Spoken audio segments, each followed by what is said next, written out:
I'm going to be the chair of this afternoon session. And so it's a pleasure to have Gilad to give the second lecture on no natural extensions, but, no natural but sensible extensions to the standard model. So now we're going to learn about what is sensible. Yes. Thank you, Rogerio. Can you hear me? Is it OK? All right. So, yes, so you can relax because the next half an hour we are not going to talk about our universe. So you can reduce the tension. It's going to be fun because it's science fiction. We are talking about the other stuff, not what happened in our patch. So let me just remind you where we stopped last time. So maybe we can, first of all, remind ourselves we had the two soft principles that will come back.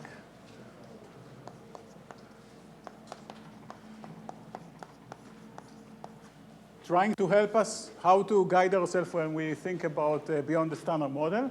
Because we saw that remember, the observational problem of the standard model don't give us much of a guidance. So we want to use the soft principles. And the first of the two was just something that you discussed a lot already. It was naturalness. And then the second one was what I call UV insensitivity.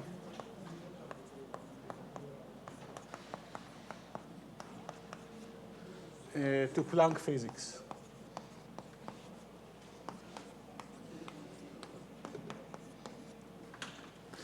And this is sometimes related to generalization of what people are calling quality.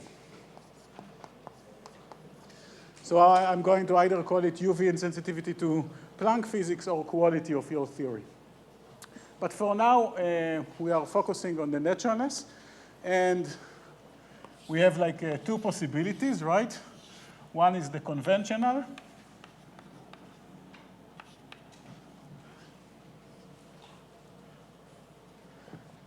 So let me just call it here the conventional that you heard a lot.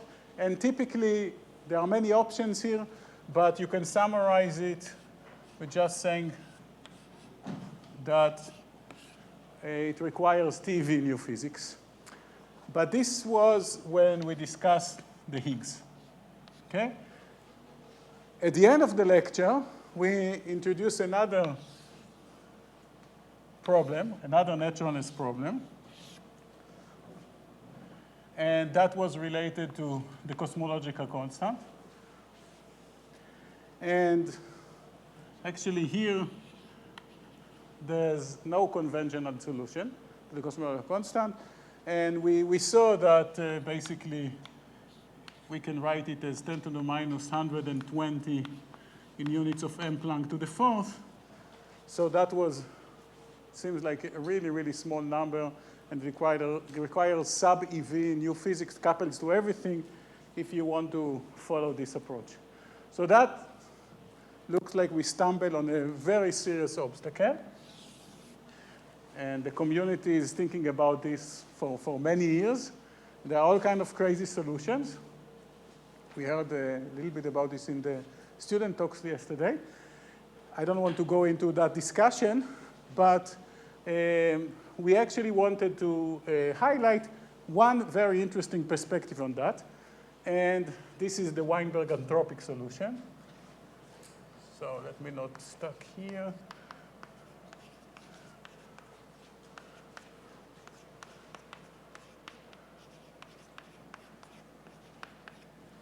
So Weinberg Antropic Argument that he proposed at 87. By the way, I'm not very careful about the references during the actual lecture, but if you follow the notes, you'll see the references are there.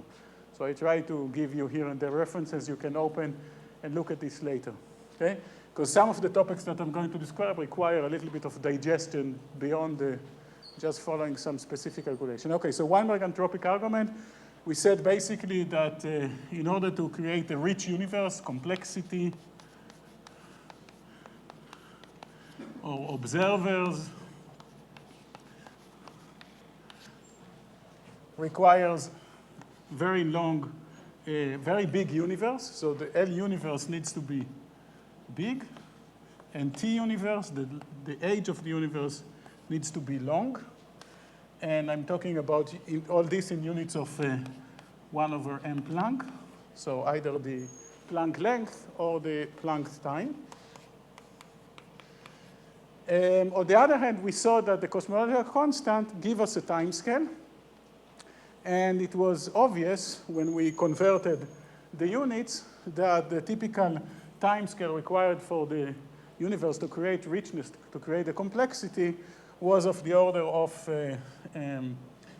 give or take, 10 to the minus 120 in units of m Planck. So that was very nice, because once we take this number for the CC, once we increase it, we make the CC bigger and bigger, what happened is that the universe becoming smaller and smaller, or the typical time for it to exist becoming much shorter, because either it's expand and nothing happened, it becomes very cold and empty universe, or it crunches, okay? So that was the first part of the observation of Weinberg. So this is just, if you wish, it's not something that we can fight with, okay? This is a fact. Now, what is interesting, however, is when you conjugate it with another part of the story of our cosmology that we know, then it's becoming much more interesting, if you wish, because there is the concept of eternal inflation, and I think Jay talked about it a little bit, so I'm not going to discuss it now in detail. But the idea is that if you have models of inflation, then because of processes which involve tunneling, then what happened is that during the evolution of the inflation, you create a universe, and then you can see that you have a patch which is inflating. But when the inflaton continue its dynamics, then you actually can tunnel to another patch, another pocket.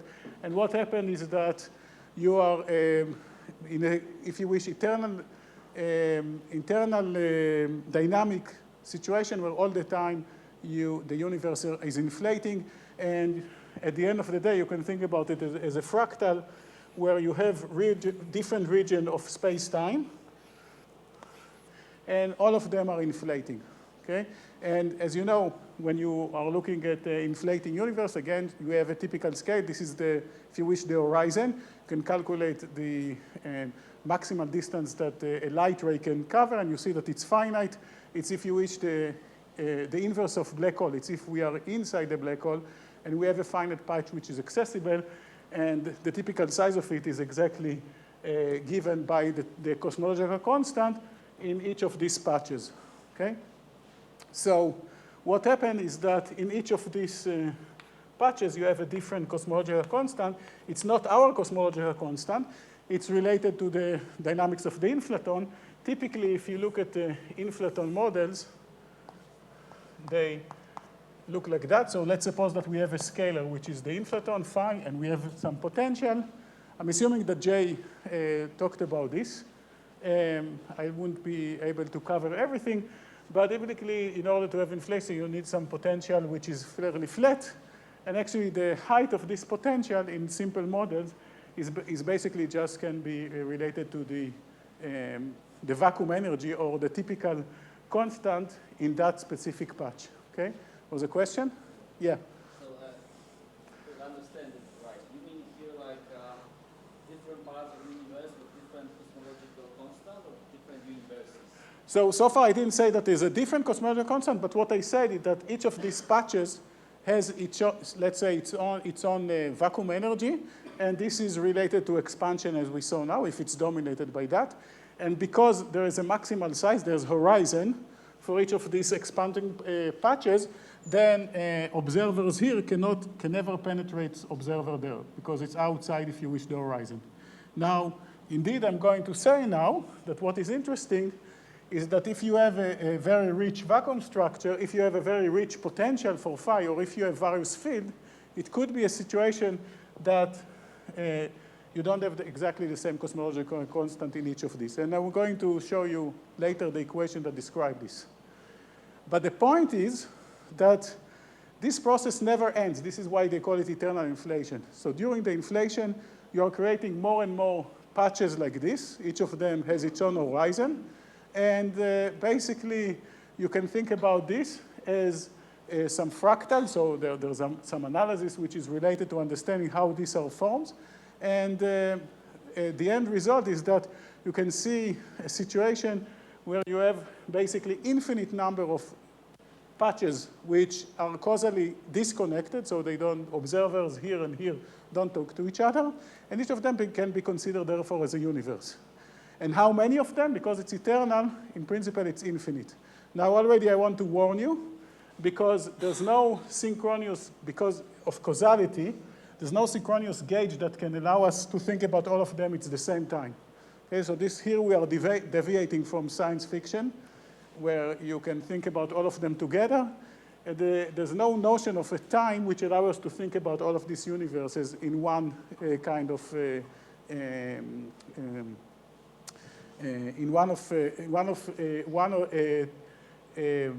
gauge invariant time, which is a reparameterization invariant, because of course this is coupled to general relativity. So there's no real way, if you wish, mathematical, algebraic, consistent way to think about all of this at the same time. There was a question? What's that? Yeah, in fact, almost any, so there is some condition, and we'll discuss it a little bit later, but almost any models of inflation leads to such a phenomena. Okay? So eternal inflation was discovered by Linde and Guth, and it was thought at the beginning as exotic phenomena, but later when they consider models of inflation, they saw that this is pretty generic. Okay, so that is one interesting observation. So despite the fact that it sounds like science fiction, it's not. And what it tells us that in fact, you can have many realizations of the same phenomena, namely a universe. The other interesting thing is that as we discussed so far, there could be just a simple model which contains only one scalar, which is the inflaton.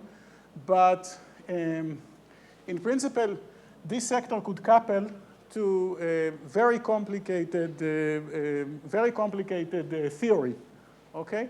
So if we have, let's say, inflaton, the inflaton, which is part of a very rich structure, suppose that we look at theories theories which come from string theory or theories that come from gun unification.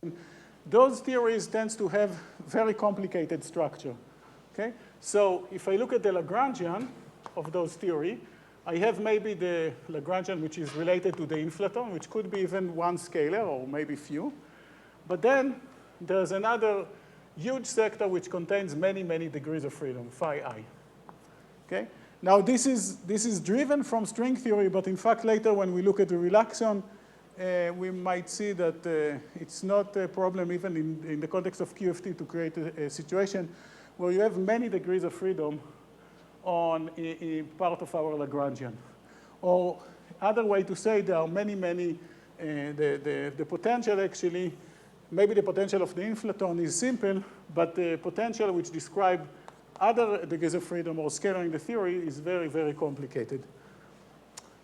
So that means that during the evolution of the inflaton, if we try to understand what happened to the other sector of the theory, and we'll see an example like that in the relaxion, so it will become concrete today, it's possible that the other sector, let me call it V, so we are not confused, let me call it V sigma, okay? So sigma is another sector. So I have the Lagrangian, which is part of the inflaton. We called it phi. And the other phi I, let me call it sigma, so we are not confused. So while the inflaton is doing its thing, maybe slow rolling in the potential, which is fairly trivial, leading to eternal inflation, there are other degrees of freedom, sigmas. The sigmas could find themselves in various points of their parameter space. Okay, here, here, here, here, et cetera, et cetera. Now, this looks okay, fine. So they are in a different region of parameters. But think about this sigma, just to have something concrete. Suppose that this sigma is our Higgs. So if I couple now the Higgs to, I don't know, to fermions, FF bar, or F bar F. So if I identify, just to give you something concrete to think about, this sigma with the Higgs, that means that there's a huge difference if my vev of the sigma, which is in this case is the Higgs, take this value or that value or a different value. Why? Because that, of course, gives different masses to the fermions. And we know that if we change the fermion mass, you already saw this yesterday in some of the students' talks, and we'll discuss it later today, you can completely change the basic law of natures, right? So, you know, if I change the electron mass, I completely change the Bohr radius, I change the energy level for the hydrogen, I can change chemistry, and we'll discuss it. So this is one example, okay? But those sigmas could be related to something which is called moduli, which is change the coupling constant of gauge interactions, and it could be even something which relate to transition between perturbative and non-perturbative. So suppose that you are below and above the QCD scale. So it could be that when you scan over these sector sigmas, you get completely different theories. In some of the theories, you are below lambda QCD, so you see baryons and pions. Other ones, you see quarks. The masses of the quark could be different. Even the gauge interaction strength could be different. So that means that when you are scanning the different pockets during eternal inflation, you can actually see that in each of these universes, you have a completely different type of physics. And in particular, if you have many, many scalars in the theory, that happens, for example, in string theory, then the cosmological constant is not only related to the value of the inflaton, but it's actually related to the sum of the potential of all the scalar of the theories, right? Even the Higgs vev is related to the vacuum energy of our universe, also lambda QCD. Everything which has some non-zero values couples at the end to gravity, and therefore it's sourcing the expansion of the universe. So at the end of the inflation, you need now to, in each of these sectors, you need to sum over all the contribution of the dark energy from the Higgs vev, from lambda QCD. Maybe there are other scalars. If it's grand unified theories, it could be SO10, so there's huge multiplet of, for example, of scalar like Higgs, which breaks the grand unified theory. There could be like 26 degrees of freedom, etc. All of them will give contribution to the cosmological constant at the end of inflation. Inflation usually ended by something which has very sharp transition into inflaton, which is oscillating, which reheat the universe. So at the end of the inflation in each of these pockets, you now sum over all the degrees of freedom, and that will allow you to calculate the cosmological constant. So now suddenly, it looks like if you have such a picture in mind, then it's not so crazy what Weinberg is proposing. Because if you have enough pockets, and you need lots of pockets, and you need very rich structure here, then it could be that accidentally, at least in some of these universes, the cosmological constant will be small, and then the expansion will be very, very slow, resulting with the universe which live for a long time, and very big, which will allow for complexity to create it, which is back to Weinberg argument. Okay? So inflation plus very rich structure might actually lead to something which is consistent with Weinberg observation. Without this, it's just luck, because the cosmological constant is just one number. But here, we have actually a number, but we scan it over many, many universes.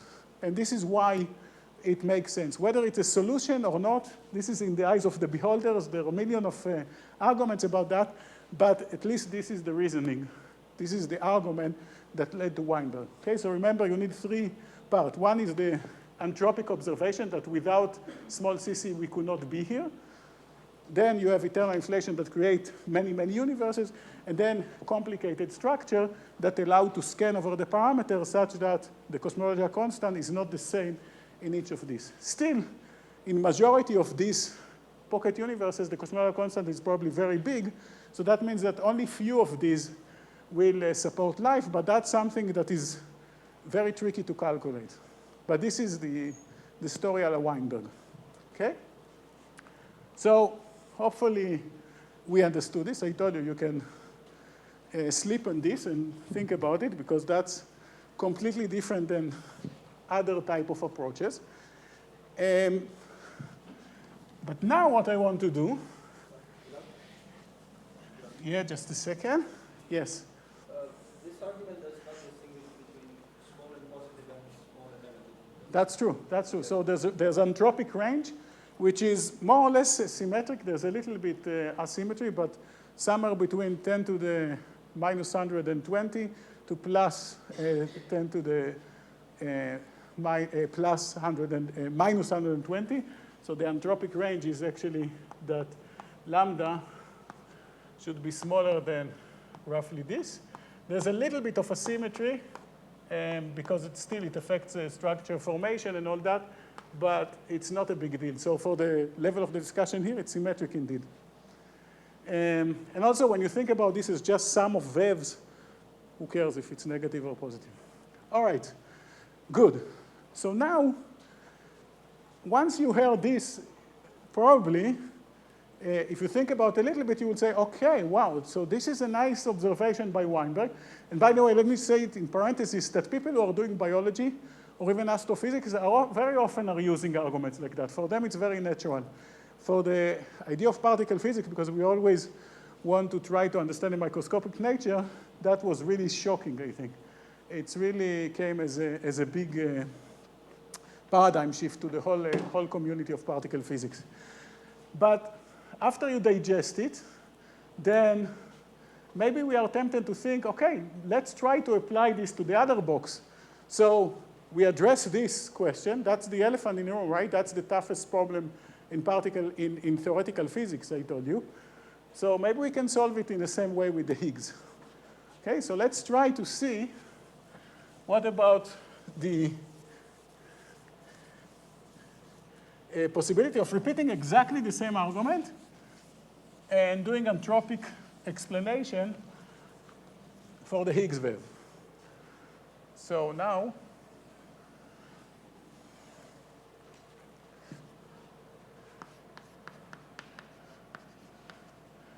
Higgs and entropics.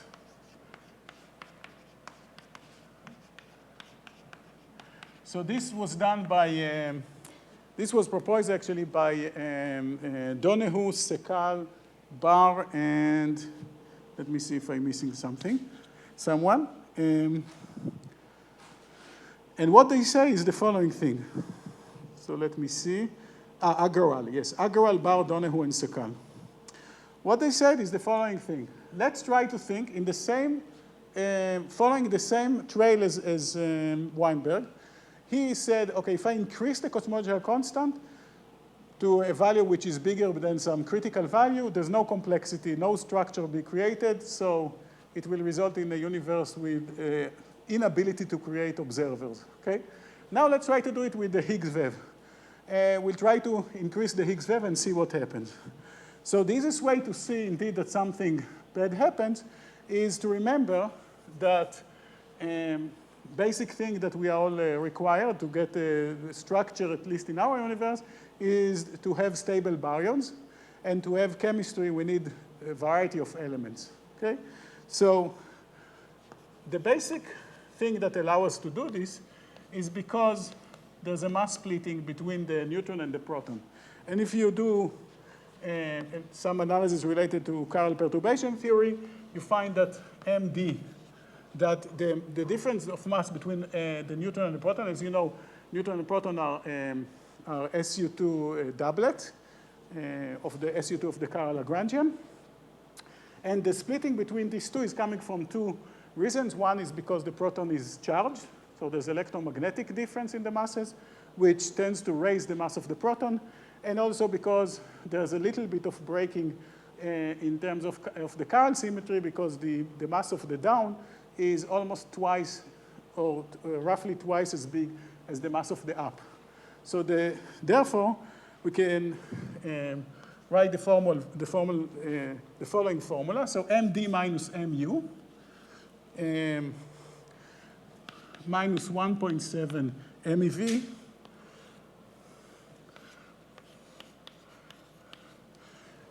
this is roughly the mass difference between the neutron and the proton. This is the QED term. So you see it's negative because it's raised the mass of the proton. And this is related to the fact that the down quark mass is bigger than the M up. So that's in our universe. But you know very well that in the standard model, or hopefully you know very well, the mass of the quark is coming from the Yukawa term, right? So we already wrote it several times. So let me just write it once. For example, the mass of the up quark is coming from the fact that we have Y up times Higgs times UU bar term in the Lagrangian of the standard model. And you see that when the Higgs gets VEV, then indeed it induces masses for the up quark, okay? So I can therefore translate this formula to something which depends on the ratio of VEVs.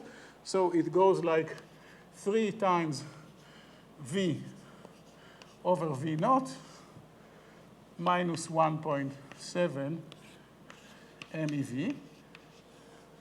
With V naught is very roughly 246 GeV. This is the electronic VEV in our universe. And V without a subscript naught is the VEV of the Higgs in a universe where I scan the Higgs scale, okay? If you wish, I'm looking at the Higgs potential, and if I change the mass of the Higgs, I'm going to, of course, change the VEV of it, and this ratio is related to the difference between therefore, the down mass and up quark mass in a universe where V is allowed to be scanned, okay? So now we are going to science fiction again. We are saying, suppose you would have a dial, and you can slowly change the VEV of the Higgs. That will be amazing. At the end of the lecture today or next lecture tomorrow, we'll see that, in fact, a dial like that changed the VEV of the Higgs exists, maybe. And that would lead to fantastic phenomena. So we'll see that it's not purely academic. There might be a possibility like that. But for now, let's assume that you are a magician and you can play with this dial that changed the VEV of the Higgs. So what happens if, again, we are not interested to make it smaller, because, of course, to solve the naturalist problem, we want the VEV of the Higgs to be as big as possible, because that's the mass as big as possible, or negative, same thing as before. Yes, question?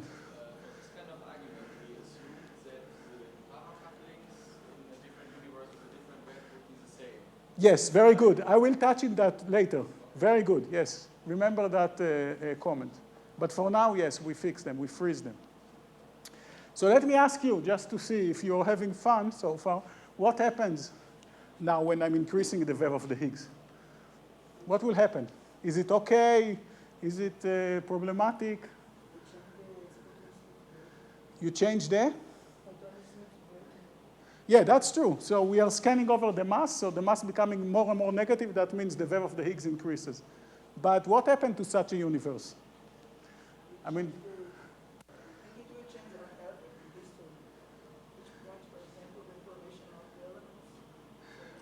yes, that is this is in the right direction. So what happens is that the mass difference between the neutron and the proton is increasing when I'm making the VEV very big.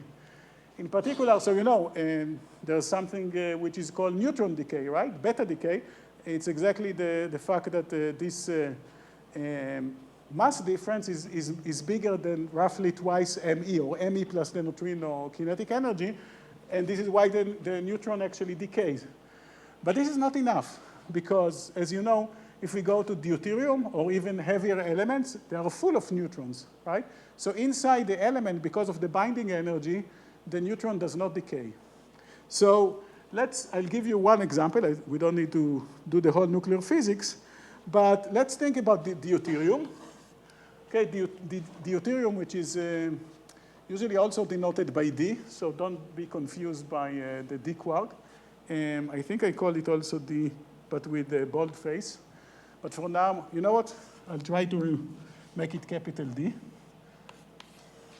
So the deuterium is just bound state of a proton and a neutron. And of course, the residual nuclear force, or the pion exchange, is what bind them together.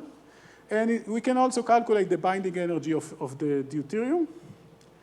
And it's roughly given by 2.2 times, it's given by, so let me write it like that.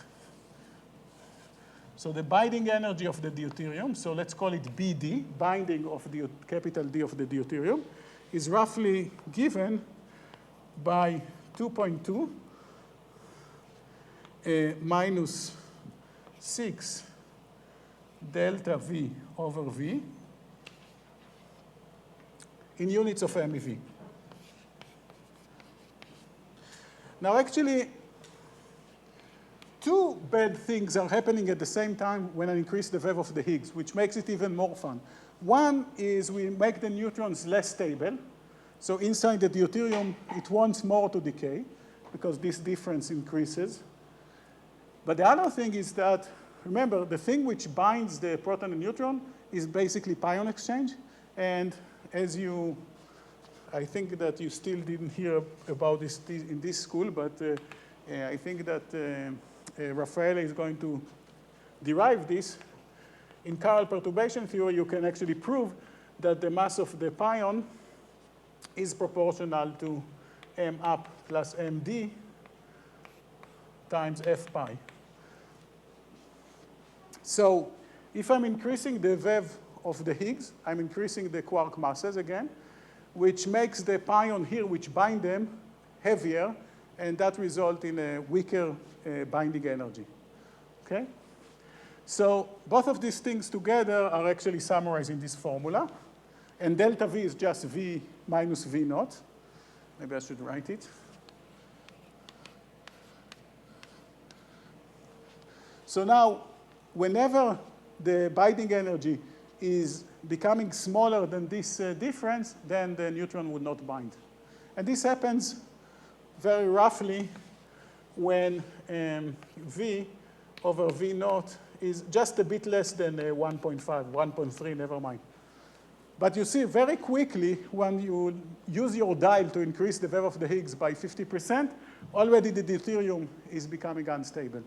And you can continue with heavy elements. They have a stronger binding energy. But you can find that once V over V naught is bigger than 5, then there are no elements apart from just the proton, basically, so just hydrogen.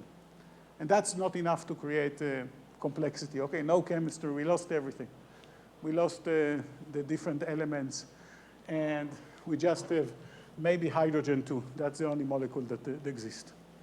In addition, because we want to make the VEV of the Higgs M Planck, because we want to be natural, let's get wild and make V over V naught bigger than 1,000. Why talking about factor of 5? Let's make it 1,000, because we want to solve the hierarchy problem all the way to the Planck scale. So what happened when V over V naught is becoming really, really big? Can you think about this? We discussed it over dinner or breakfast yesterday with some students. No, maybe they are not here, sorry. Participants of the workshop. They were curious about this. So I'll tell you.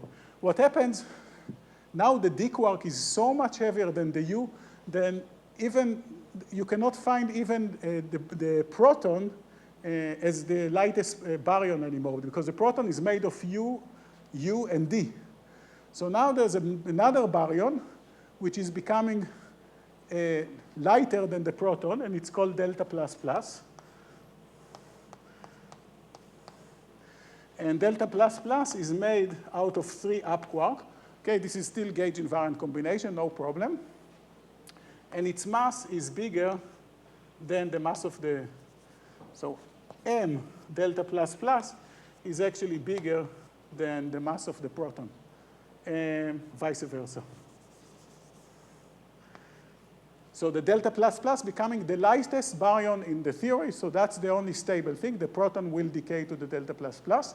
And that means that you are now have a universe which is to some extent helium-like, okay? There's a delta plus plus, which is fill the whole universe, and it's binding 2 electrons, but that's it. So again, this is a universe which is hostile, okay? Cannot support rich structure. So that looks pretty amazing because it seems that it addressed the problem. But indeed, as we heard already, there was some objections because maybe I'll use it, I'll actually override here. There's no reason for us to think that only the Higgs mass is scanned in the different pocket universe. We could at least think what happens if other parameters scans.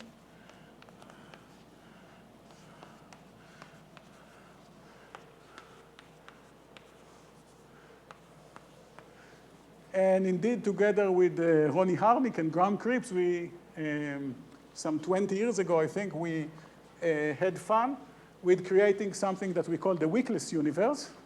So a universe without weak interactions. So what we do in the wickless universe, we actually assume that we take V to the Planck scale, as should be by naturalness. But at the same time, we make the Yukawa of the standard model very small, such that Y times V is actually equal to the standard model value, resulting in the fact that the up quark and down quark and the electron mass are all the same, but we don't have weak interactions. So that requires a little bit of tweaking to BBN. Another thing, the way to see that you can build a universe out of that is to actually make the baryon asymmetry from, so the eta baryon asymmetry of the universe, you change from 10 to the minus 10 to 10 to the minus 12. And when you change like that, when you look at the BBN, it ends up very quickly resulting only with deuterium. So then your starting point is you have tons of deuterium in the universe. Deuterium is made of a proton of neutron, and now you can burn, you can do the whole BBN with just binding deuterium to deuterium, which becomes, what happens when you fuse deuterium and deuterium? What's that? Yes, that is true. So it's good to know that Shaked is familiar with chemistry or nuclear physics. So yes, indeed, when you look at 2 protons and 2 neutrons, then this results with helium-4. And then you can fuse 2 helium-4s or 3 helium-4s. You can get carbon and so on and so forth. You can get the whole chemistry back, and you can get star burns. So you don't need the weak interactions. Okay? So this looks good. But now someone could ask, okay, but this looks very arbitrary. Why do you take Y to be so small when V is very big? So then we took the next step, and we looked at theories which scan the Y. And this is, we took a model, a toy model on the landscape, which include Frogat-Nielsen. You know what are Frogat-Nielsen theories? Yesterday it was mentioned in one of the talks. So Frogat-Nielsen theories, Frogat-Nielsen's, these are models which, based on the horizontal symmetries, which explain the flavor hierarchies. And in those theories, basically, you have additional scalar and additional charges for the different fermions that allow you to actually explain the hierarchies. But now you can scan over the charges and VEV of the Frogat-Nielsen fields, because as we said before, in the pocket universe, there's nothing to prevent you from scanning on them. And in fact, see that there is a runaway behavior that you prefer either Yukawas of order 4 pi or Yukawas which are very small. And if you look at the relative, if you wish, volumes of a wickless universe to weak full universe, you find, in fact, that the wickless universe is superior. It has more states, and therefore it looks like the wickless universe at least has the same probability if you are scanning over the Yukawas. So what's the conclusion from that?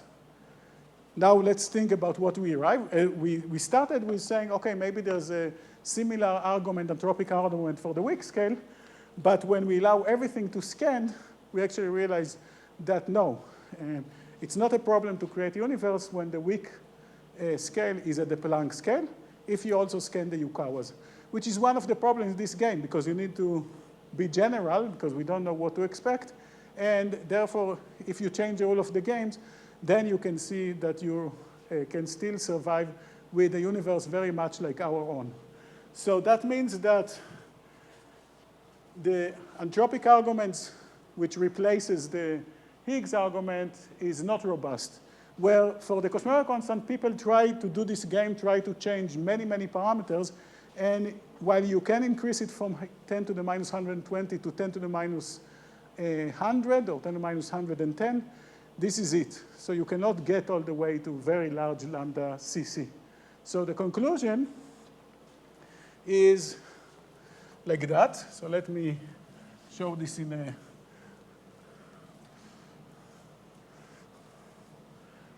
little sketch. So if we look at the hierarchy problems that we have in the standard model, so we have the mass of the Higgs, and we have the cosmological constant. So these are the two unnatural parameters. So the standard model unnatural parameters.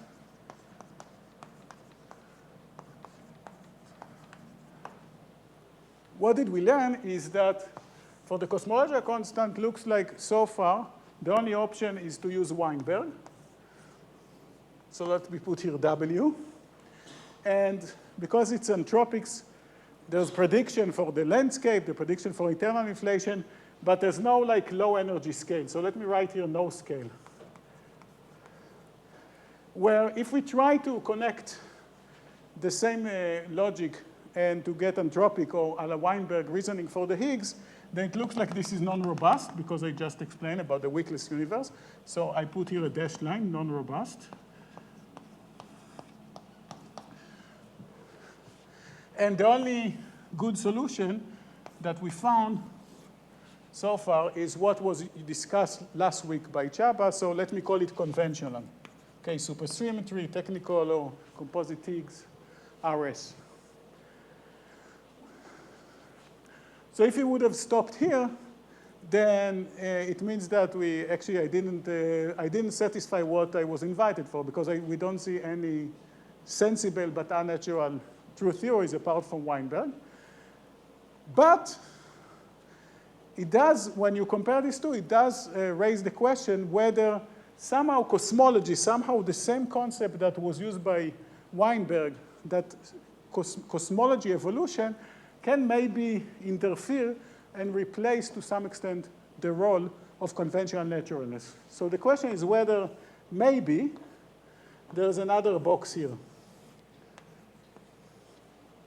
A box which gives you sensible but unnatural models, but if you wish, the trade-off is that you need to use non-trivial cosmology.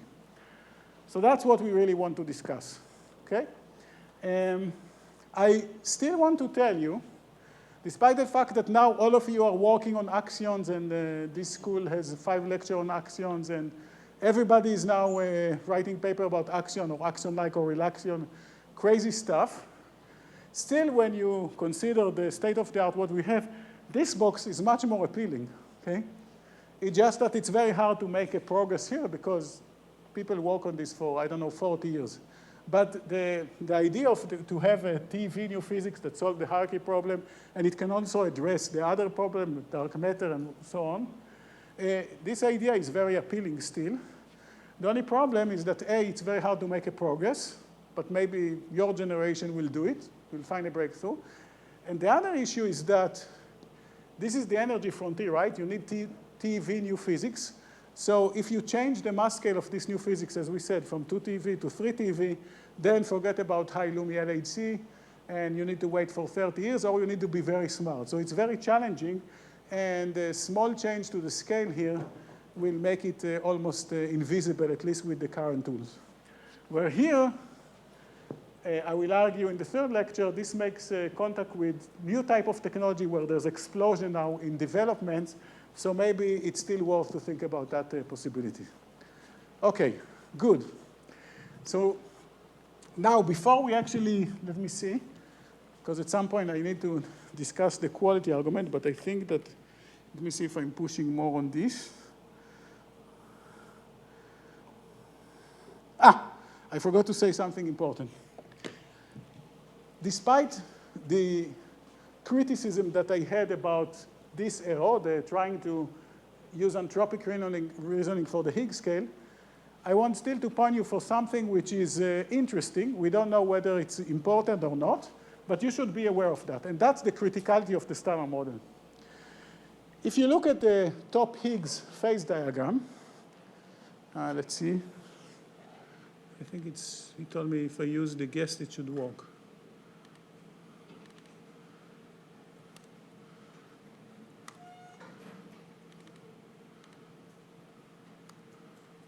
What?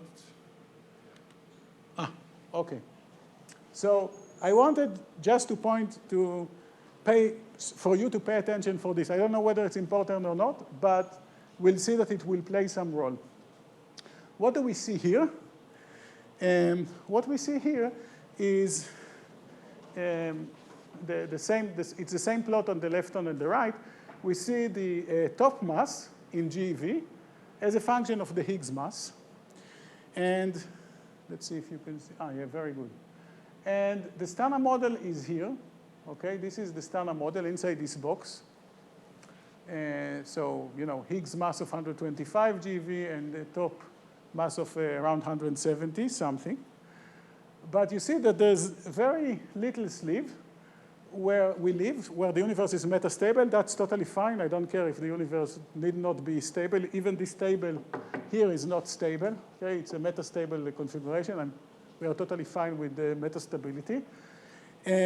But if we just increase the top mass by very little, by as many as 3%, make it 180 GeV, the universe will become unstable.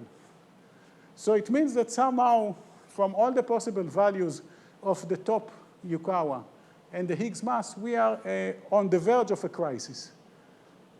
Okay, so we are in a critical, very close to the critical point. And this is kind of interesting. For a while, people didn't know even if our universe is metastable or unstable. But for now, we know that it's stable. It's metastable. But it's very, very close to being unstable. So this is an interesting fact. Good.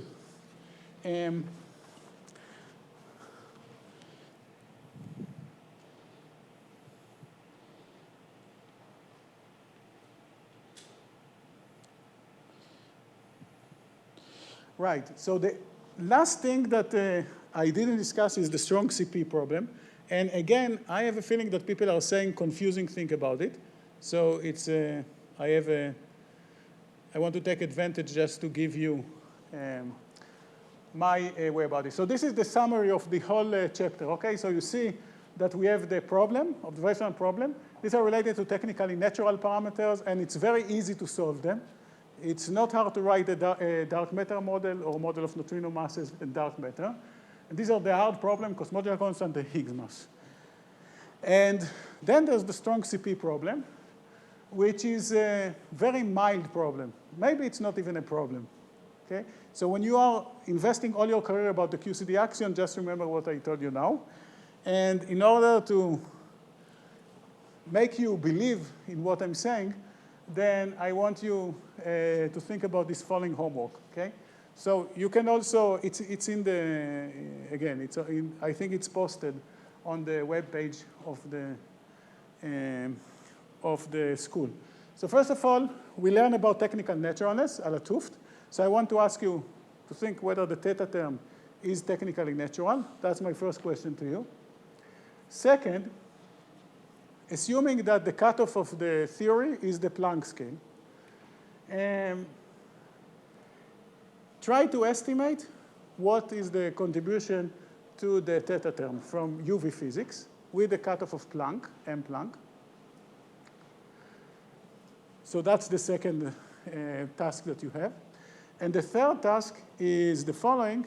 So, you know, the way we actually know that the theta term is very small, it's smaller than 10 to the minus 10, or 10 to the minus 26 ECM, is by looking at the dipole moment of the neutron, and maybe other elements. So what I wanted to ask you is to think about by how many order of magnitudes does the neutron EDM bound precision needs to be improved such that the theta term becomes a serious problem. So if you answer all of these 3 questions, then you have the right perspective about the strong CP. If not, I warn you, then don't start working on this. All right. Very good. So now we should start discussing the other principle, okay, the quality problem.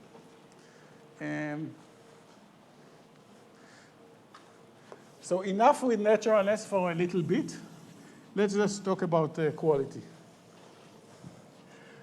So the way I want to define it is in a general way, just in sensitivity to Planck suppressed operator. In order to demonstrate this, I want to use stuff that you already know.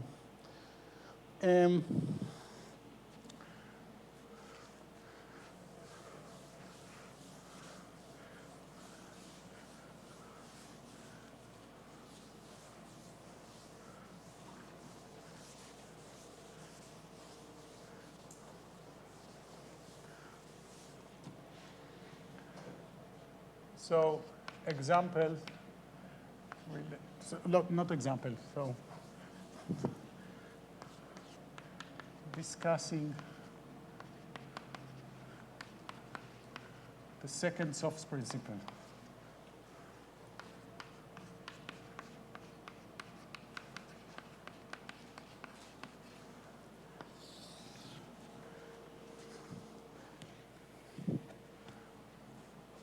Okay, the first observation is that we don't know much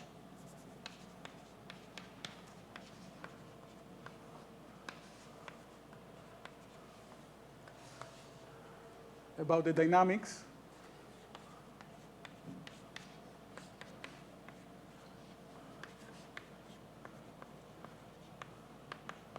of GR, of the gravity sector,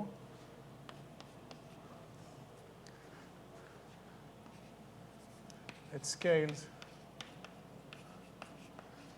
close to M Planck. So yesterday we heard some talks about this, but I want to give you an analogy because it was used yesterday by one of the speakers. Think about us not knowing about QCD. That was the situation in the 70s, okay? We observe proton, neutrons, baryons, pions. We observe all the mesons and the hadrons. We observe some interaction between them. But before we collect precision information, before we understood non-abelian gauge symmetries, in fact, imagine that we would try to think about what happens to the interaction between pions and the protons when the energy, typical center of mass energies of those processes of the order of 1 GeV, or few GeV, 10 GeV. Yesterday, there was extrapolation from the weak scale all the way to 10 to the 30 or 10 to the 40 GeV. So this will be analogous to understand what happens to the cross-section of proton-proton or pion-pion or rho-pion at a scale which is, I don't know, 10 to the 20 GeV, okay? Before you understood the eightfold path, before you understood chiral symmetry, before you understood isospin symmetry, and before you know about asymptotic freedom and SU3, the strong interaction, okay? You can do a lot of speculation, but if you don't know how to consider non-abelian gauge theory, if you don't understand the RG, the asymptotic freedom, and chiral symmetry breaking, the chances that you'll get correctly the dynamics that controls proton-proton collision at very, very high scale is, of course, very small, very low, okay? Because it's the relation between hadron and quark is very, very complicated, okay? And we know many examples like that. So maybe it's true that there is something like asymptotic safety and everything becoming like a fixed point of very elaborated theory. It's possible. But here in those set of lectures, I'm trying to be generic. What I mean by generic, I want to be sticking to what I know exists, is QFT and the tools of effective field theories, in a way that will enable me not to think about what happened at energy scale close to the Planck scale, okay? And if you want to get a glimpse of what possibly could have the Planck scale, we can think about the theories that we presented yesterday, but we can also think about what happened to string theory, right? We can look at the richness of string theory at energies above 10 to the 16 GeV, okay? There are millions of possibilities. In fact, there are so many possibilities, as we discussed before, the landscape, such that if you ask people who are doing string theory for many, many years, they wouldn't know to tell you what happened because it's so rich and so complicated. So I want to be in a situation that I'm trying to address the problem that we discussed using now the idea of naturalness or sensible naturalness or sensible unnaturalness and the potential insensitivity to the Planck scale. Okay? That means that if I have some sensible theory that addresses this, then first of all, I know that I don't need to speculate about what happened to quantum gravity. That's one benefit. And the second is that it's very easy to, if you wish, promote these theories to something which include also solution to the other problems that we have, dark matter, baryogenesis, and we get something concrete that we can test. So that will be the approach here. Now, it's a very moderate approach. There could be much more ambitious approach which are top-down, but I have nothing smart to say about it.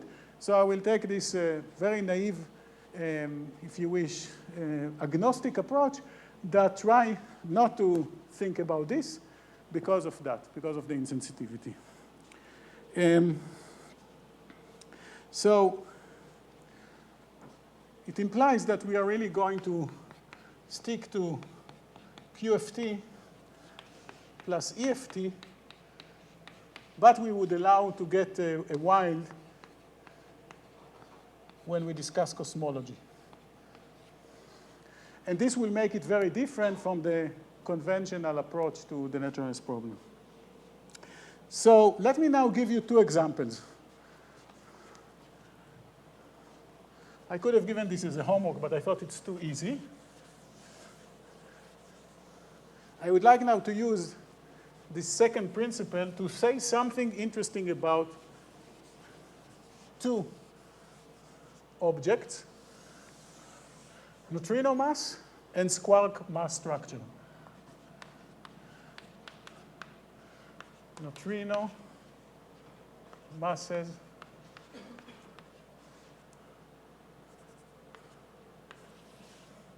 and also I want to talk about quarks masses. Very simple. Don't get panic when you hear quarks, because I know you know about axion physics, supersymmetry, you don't know, but that is fine. So, no offense. So let's try to use this principle. Suppose that you didn't know anything about the masses of neutrinos. Can you actually use this principle in order to get a lower bound of the mass of neutrinos? So can you get a lower bound?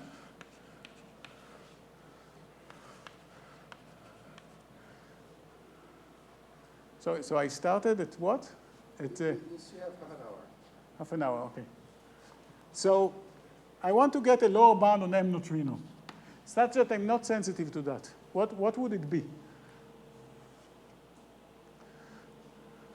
So in the standard model, neutrinos are massless. But now I'm taking the approach that I'm an EFT guy.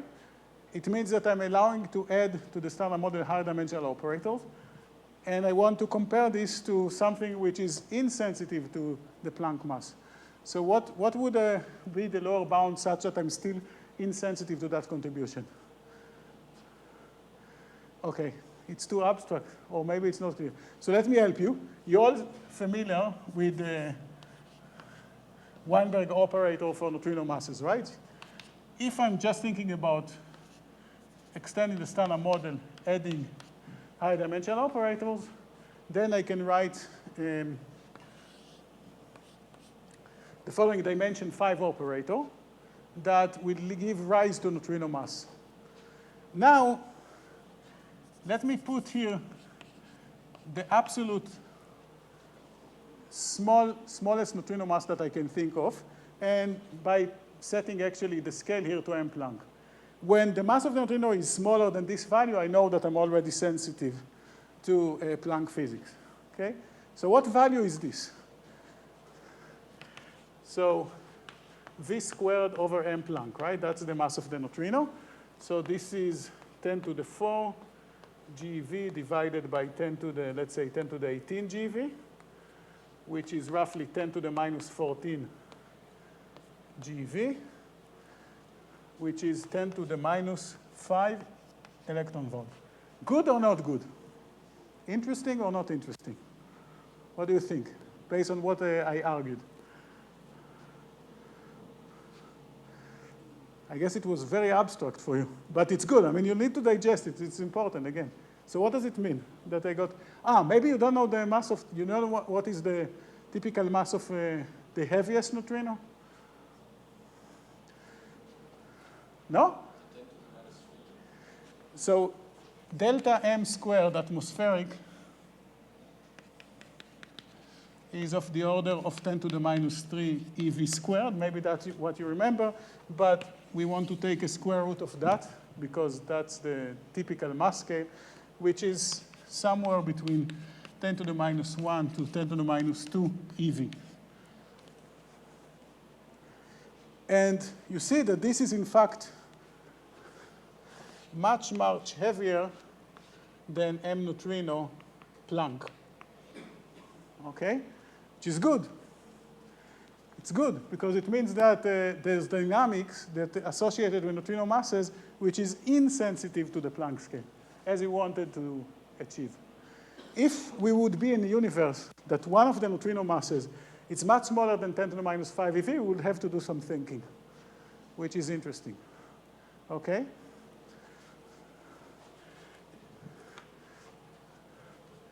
You can have many, many basically realization or incarnation of such a reasoning, and you'll see that in the standard model it works perfectly. When you go beyond the standard model, usually it doesn't work, and the first example is related to squark masses. Remember the lectures by Chaba? So if I want to write a Kähler potential which is proportional to the squark masses, then the first term that I can write is something which looks like x dagger x times q dagger q. So this is the Kähler potential term. Q is the chiral multiplet of SUSY, which contains the quark and the squarks. And x is, so Q is quark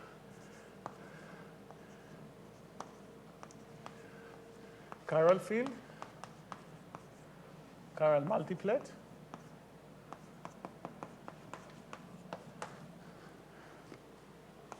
And X is a Spurion field that receives SUSY breaking F term. And the F term is mass dimension 2. Now, this is Kähler potential, so it needs to be suppressed by 2 power of the cutoff. And again, I can get from this the smallest possible squark mass. And this will be related. So from this, I actually find that M squark mass is of the order, should be bigger than F over M Planck. So if I have SUSY theory where F is too big, then I'm in troubles because then this will be big and I will be sensitive to that. And if you never looked at SUSY, then that is fine, but this is a demonstration. I think I ask you quickly skim through something which is called gravity mediation. This is exactly what it is. Okay, so you saw 2 examples where we are using this principle. It's actually going to be much more useful when we discuss light new physics or axion, and this is why it is nice that we already introduced this. So, Sorry? yes. I mean, do we have any constraints on F? Because if not, it's kind of not gaining us anything. Oh, so you're saying that you don't know what is F, yes? But F is the SUSY breaking scale, and you try to explain other phenomena with this F. And that's related. And you'll see in a second another iteration of the same thing. Yeah, I think already now. What I want now to show to you is what happened as a preparation to both the lectures by Raffaele and also what we are going to describe later is we want to now write an EFT for the standard model plus axion A or scalar phi, which is very, very light. So the leading term that you can write, for example, there are many terms, but the leading term that you can write, and again, I want to compare this to M Planck, I can write scalar coupling to the electron. I will just show you two examples, okay? You can understand the principle and then think about it. So I want coupling to the electron, so I will write it as dE times phi over M Planck, say E bar E, and also coupling to the gluon,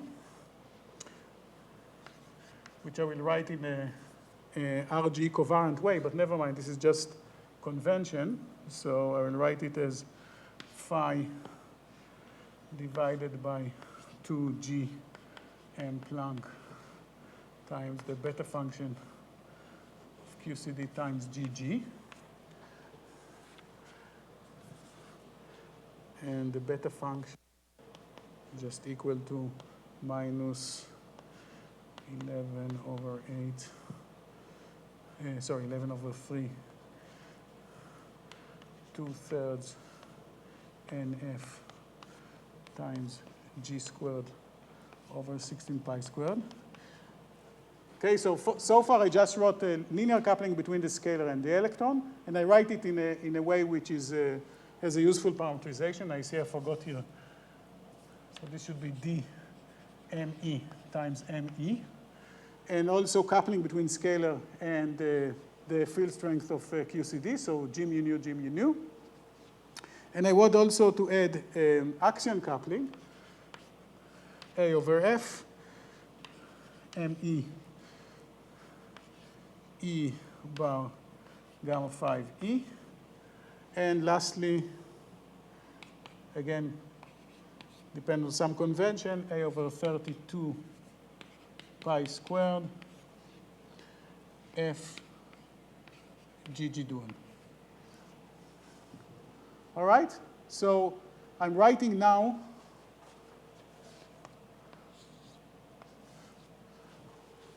effective theory of scalar which couples to electron and couples to GG, and effective theory of axion which couples to E bar gamma 5E, so it's parity odd, and also A GG dual. Now I want to ask, what about the sensitivity to these couplings? Because following the same logic, if our sensitivity to this coefficient, D or F, is such that we are sensitive to F bigger than M Planck, this is not so good. Because the physics that will be described when we are going to talk about axion dynamics will be sensitive already to the Planck physics, and same for the scalars. So let me show you the bounds. And we're going to discuss it more for the scalars tomorrow, and Raffaele will discuss for the axion later.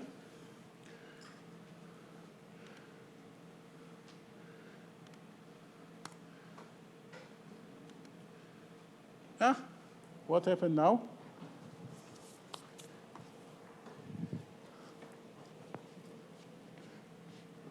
Okay, here it is. No panic.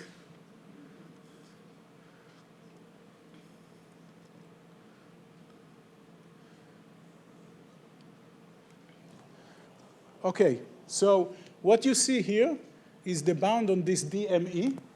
Here it is, these DMEs that I defined here. So on the vertical axis, you see values of DME. And on the horizontal axis, you see values of the scalar in EV. And this line corresponds to some searches for this scalar related to equivalence principle test. We're going to discuss them.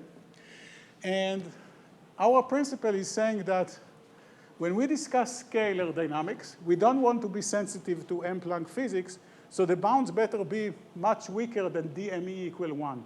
When DME equal 1, it means that we are already sensitive to Planck suppressed contribution.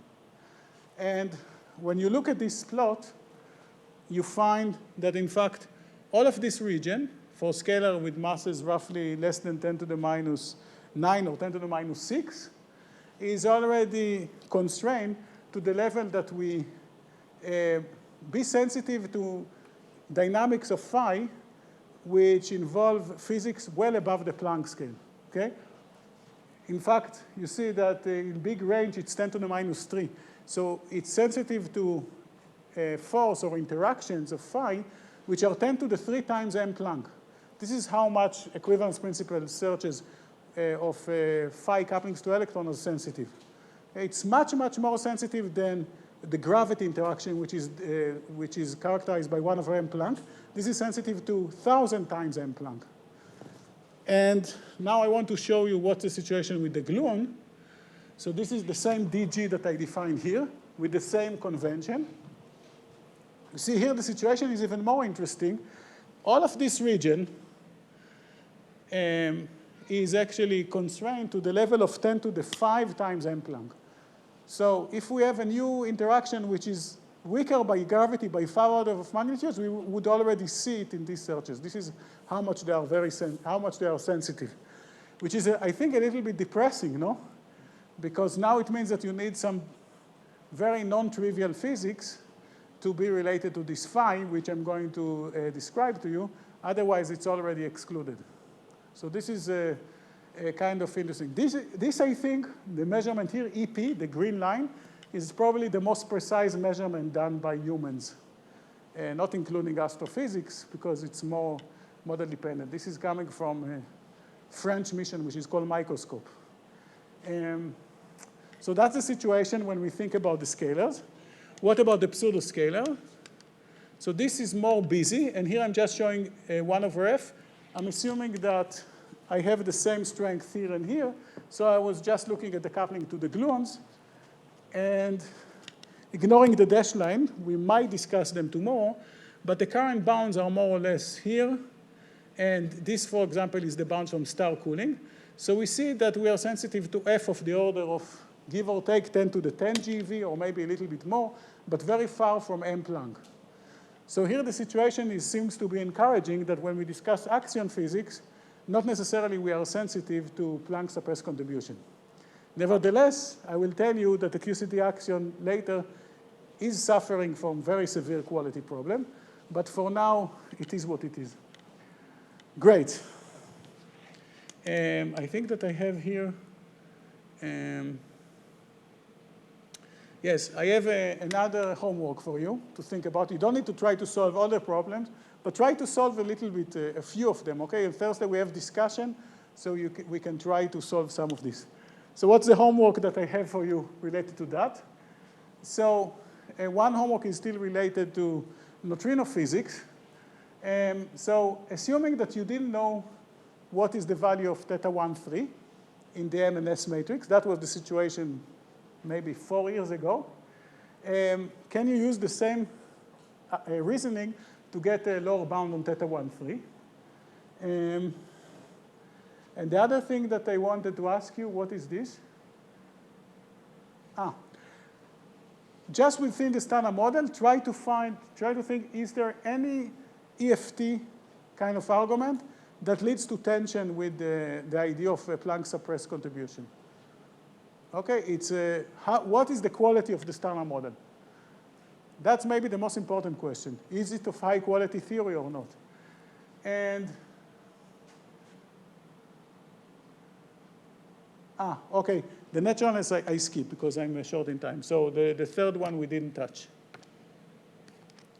Okay, all this is going to Raffaele has promised that he's going to cover. So I'm actually skipping all this, and I will skip also the quality problem for the axion. And I will now jump back to discussing the unnatural but sensible solution, okay? So we talked about the issue of the second principle. Now I want to go back and introduce some unnatural sensible theories. So it's a totally new concept, but it is going to be subject to quality conditions, and this is why it was important that we already introduced it.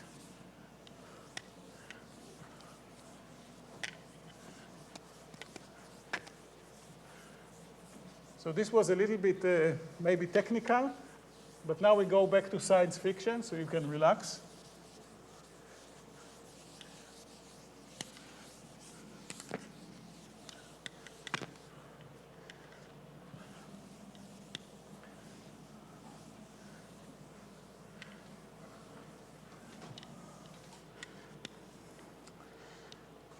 Okay, so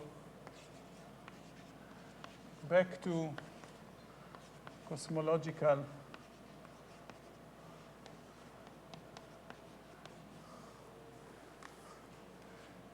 unnatural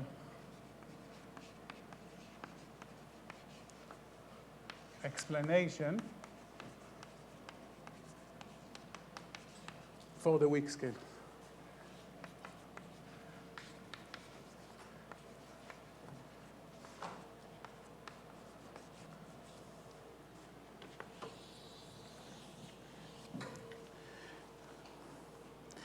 So the starting point is inflation, or more general scalar evolution during expansion universe. So we want to consider scalar dynamics or evolution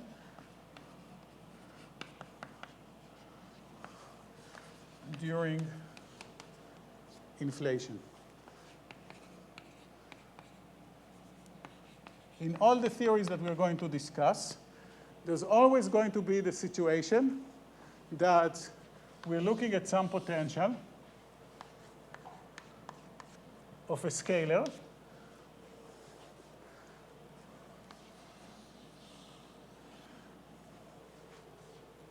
and the universe is cold, okay? So there's no, it's before heating, it's during inflation.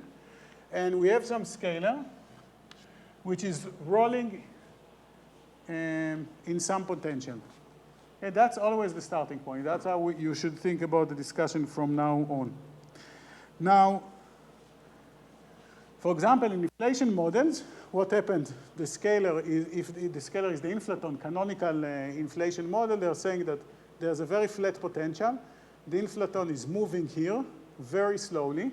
And because it's very flat, then this is almost like behave as a cosmological constant or a dark energy.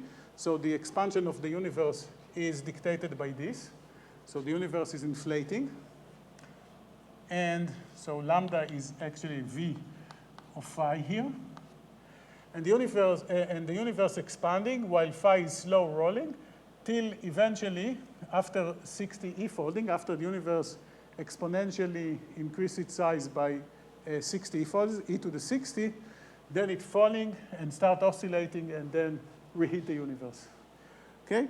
Now, there are two important equations that describe this universe, so that's crucial that we understand them. One is just the Klein-Gordon equation that describes this field. Now, when I'm saying that this field is rolling, don't be confused. It means that the only thing that changes is its value, its classical value. Okay, this is like some wave of Higgs which fill the whole universe. And this value is changed very slowly. That's how we should think about it. So we can think even about semi-classical analysis of this. So we can write a classical Klein-Gordon equation that describe it.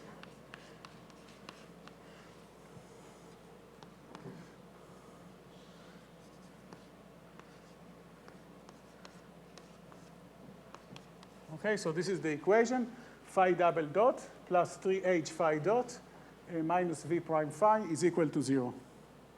And if we assume further that it is slow rolling, that will be always our assumption. It means that we can take phi dot to 0.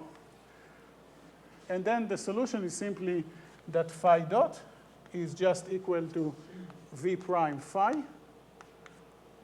over 3h. So that's the solution of phi dot using slow rolling. Phi double dot is 0.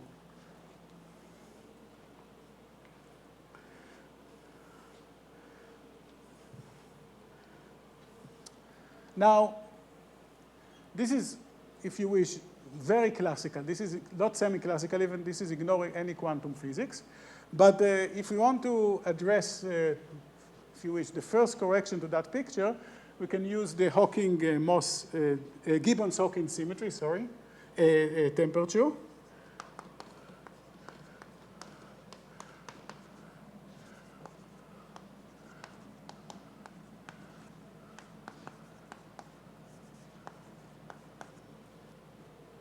Which is basically saying that the fluctuation in the fields phi is very roughly can be described by, so delta phi squared is very roughly equal to the temperature squared. So we can think about this as if we have quantum mechanically, because the universe is expanding, so it's in the background of Hubble, okay? So the scale factor is expanding like crazy. We can say that the first correction to this picture is that instead of thinking about this phi as a delta function which is localized around a very specific point here and then change with time, there is actually a spread here, a quantum spread, which is related to the Gibbons-Hawkins temperature.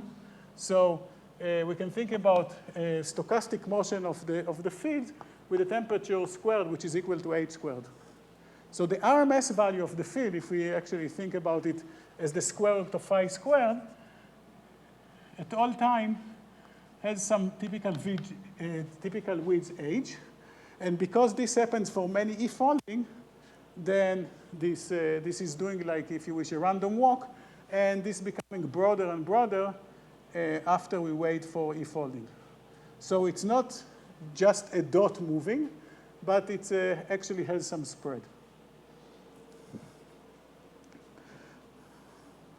And there's a simple, basically, equation that is describing the spread of the field.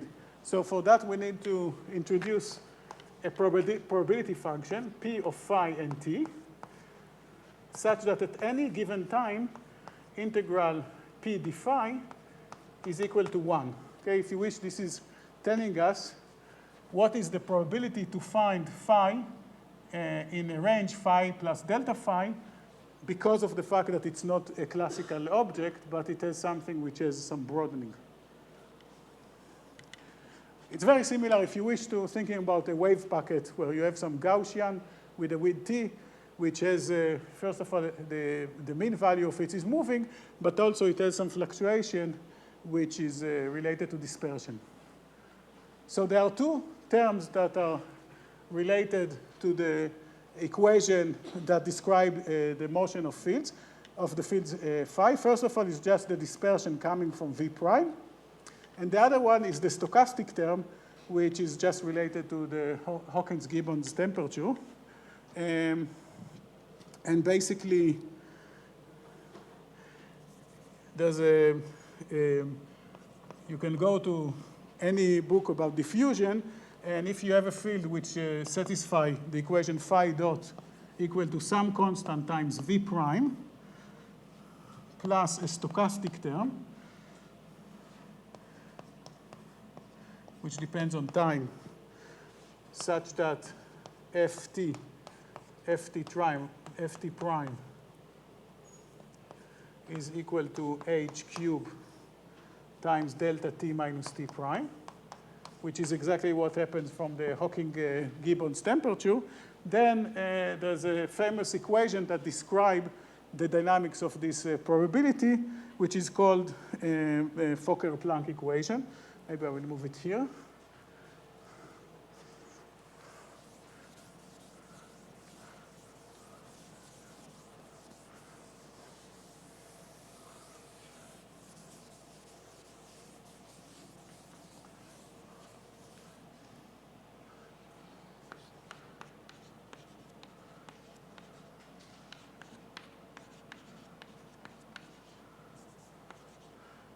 So the Fokker-Planck equation is just telling us that d phi of 1 over 8 pi squared d phi of h cube p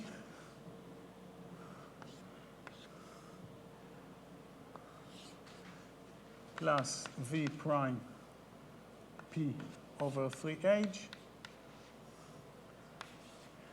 is equal to basically dp dt. Okay, so if you take, for example, let's take Hubble to be very small. So the effect of the quantum spreading of the field is very small because it's coming from Hubble. So I take the limit where Hubble is very small, you'll be dominated just by this term. And this will just give us the usual drift diffusion term, how the wave function is spread while moving in a potential. Okay, so this part you can easily derive. And then this is coming because of the stochastic term, and you can find it in many statistical mechanics book, because we know that the relation between phi dot, the potential, and the stochastic term. And of course, you see that if h is very big, this becoming the classical evolution is becoming negligible, and then the quantum spread is dominated by this term, so it's becoming like a stochastic diffusion equation. Yes?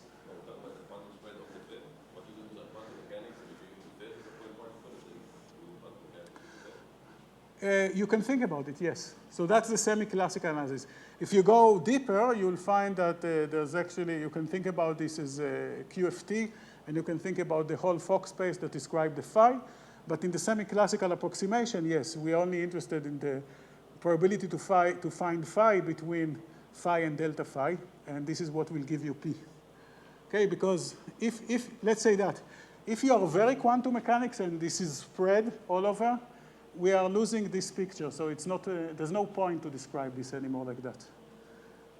Okay? So in fact, there's what I wanted to quickly show you, that you can have, instead of solving this whole equation, there's a quick check that you can do. You can actually require that delta phi, and we'll require this in the relaxion, I guess not today. So if you want the spread due to the quantum mechanical nature to be small compared to the motion of the field, so let's say I want delta phi quantum mechanics to be smaller than delta phi classical,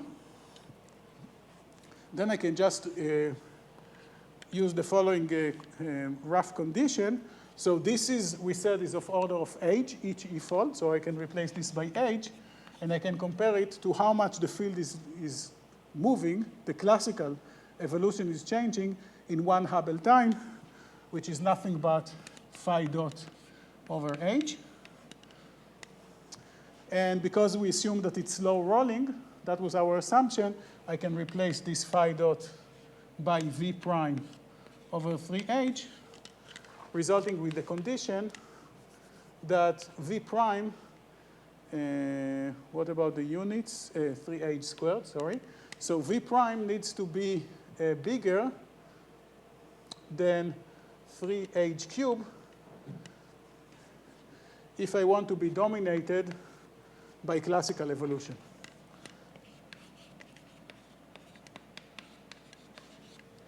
Okay, so for each potential that I give you, you can actually do this test. Yes? No? Okay, you can think about it. You can discuss it later. Now,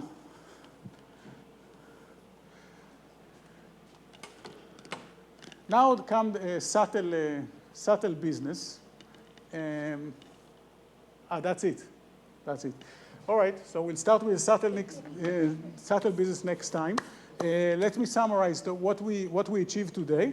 So we started just expanding on Weinberg principle. We saw that in order to complete it, we need to start thinking about multiverse, basically inflation and complicated landscape. We try to then translate this to argument for the Higgs, Entropic's reasoning to the Higgs, and we saw that it's non-robust.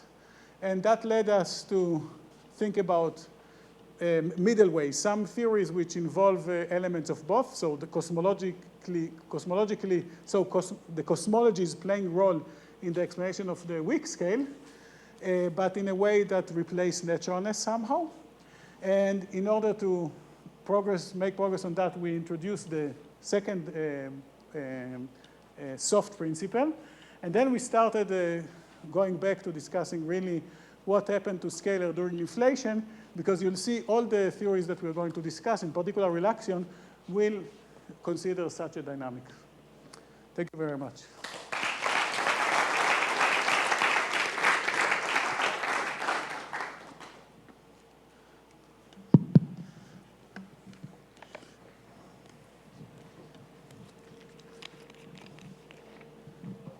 So we just derived like a lower bound for V prime, but on the other hand, V prime shouldn't be too large because otherwise we enter slow roll too quickly. So can you comment on how much room there is left, if this is already very constraining or not? So we are going to derive this for the relaxion. There it's actually give you a useful bound, but in most cases there's a very big range that you can play, yes. So we don't have to worry too much normally. When we discuss relaxion, you do have to worry about this, okay? In general, just for the inflation model, it's not a big deal. Further questions for Gilad? People are very tired by the end of the day. Yeah. Okay, so let's break for coffee and then come back for discussions in 15, 20 minutes, okay?